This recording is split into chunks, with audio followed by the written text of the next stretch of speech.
without uh, whatever Supreme Court says, everybody knows that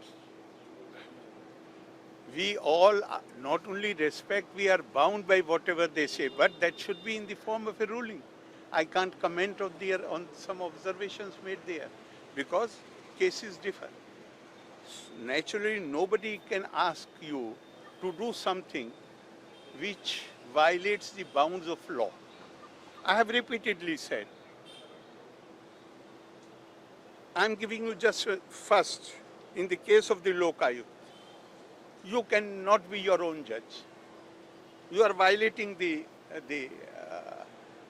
basic principle of jurisprudence, where you want to sit in judgment about your own self. As far as the university bills are concerned, where is the provision? Who will meet the expenditure which will be incurred by the chancellors, individual chancellors of the universities, which the bill seeks to appoint? And if any expenditure is involved, will that be considered as money bill or not? And if it is money bill, will it require the prior approval of the governor or not? So all these things will have to be, I can comment only when a ruling or decision comes. I can't comment on some observations. That is not for me. I know even on the ruling, it is not a question of commenting. Whatever ruling Supreme Court gives, we are all duty bound to implement it. Let them say, so now that they have gone to the Supreme Court, why I should react to what they are saying? Whatever I have to say now, I will make my submissions in the Supreme Court.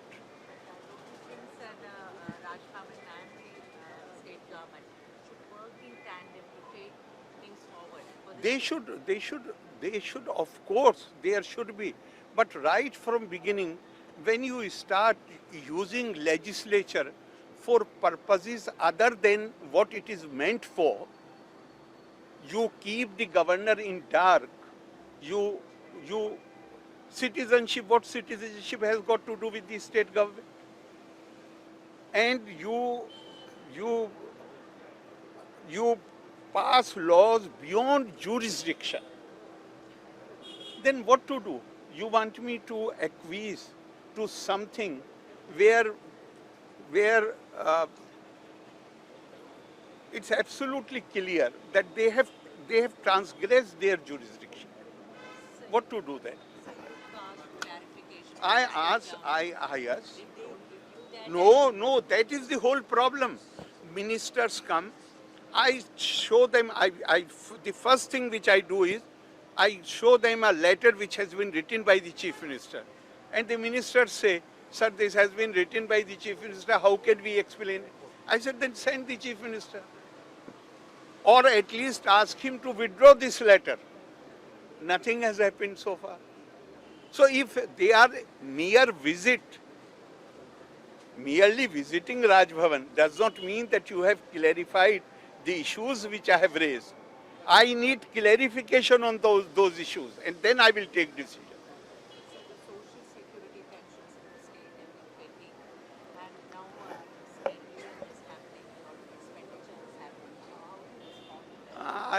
I should not speak about it publicly. So many people are speaking.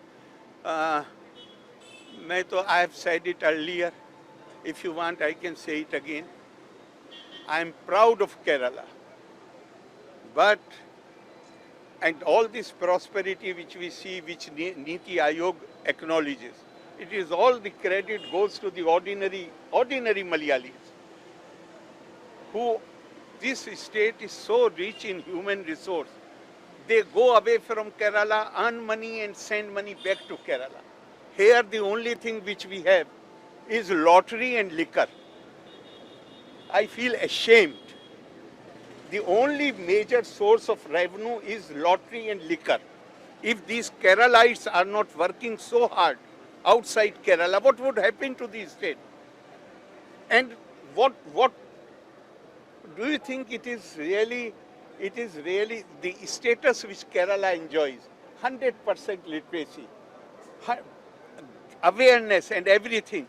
And who really is exploited through lottery? The poor people, common people. So I feel ashamed. More than that, I won't like to say anything. Sir, if I may ask, is it correct to say that only lottery and liquor as Major sources of revenue. Major sources of revenue. I'm not saying the only. The tourism is there, but tourism mainly, the credit goes to the private Ayurveda players who have popularized people, particularly those who come from outside. They come for Ayurveda thing. But I'm saying there are many sources of revenue. But is it okay for a state like Kerala to continue having lottery? What does lottery means? Why no other state in India is having this lottery? Why only Kerala is having lottery? Kerala and one possibly Sikkim. Why only they are having? Whom we are fleecing through lottery? It is the common, it is the poor man. Even the middle class people don't buy lottery tickets.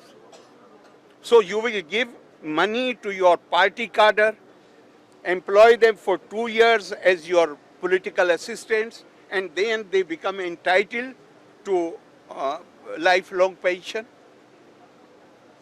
Where the money will come from to pay? Then you will fleece the poor people by enticing them to buy lottery tickets and then use that money for political funding. So, sir, regarding the bill spending, will you be waiting for the Supreme Court judgment? No. Why I should wait for the Supreme Court judgment? Supreme Court judgment, so they have every right to direct us. I can take decision only after government clarifies the questions which I have raised. Then I can take decision. And they have not clarified. Ministers came, it is true. But even the first thing which I showed them, the letter of the Chief Minister, they said, sir, only Chief Minister can explain. I said, then either send him or ask him to withdraw this letter. He has neither come nor withdrawn that letter. Sir, Education Minister says that you are acting like an opposition leader. She has every right. She has every right to, she is entitled to her opinions. We live in a democracy. Why you should feel hurt if she says so? I'm not. She went to Huh? General Education Minister, not Higher Education Minister. Well, anybody, he, she, there is in legal language no difference. So, why should you feel disturbed or hurt by it? We live in a democracy. Everybody is entitled to views. They can have any view about it. Thank you.